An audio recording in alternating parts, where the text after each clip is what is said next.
కామమాప్నుయాత్. విద్యార్థీ లభతే విద్యాం, జయార్థీ లభతే జయాం. బ్రహ్మహత్యాదినా పాపి పాపశుద్ధిమవాప్నుయాత్.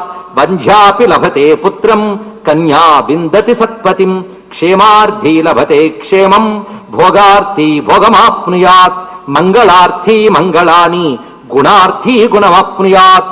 కావ్యార్థీ చ కవిత్వం చ, సారార్థీ సారమాప్నుయాత్. జ్ఞానార్థీ లభతే జ్ఞానం, సర్వ సంసారమర్దనం.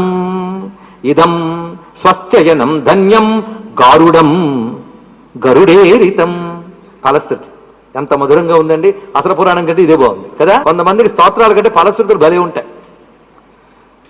పుత్రార్థి లభతే పుత్ర, ధనార్థి లభతే ధనం, కన్యార్థి లభతే కన్యా, జ్ఞానార్థి జ్ఞానమాప్నుయాత్. వింటూ ఉంటే భలే భలే ఉన్నాయి కదండి. ఏది కావాలంటే అది ఇస్తుంది. అంతేకాదు చిట్ట చివరికి అజ్ఞానాన్ని సంపూర్ణంగా మర్దనం చేసి పరమగతిని కలిగించగలిగినటువంటి శక్తి దీనికి ఉన్నది.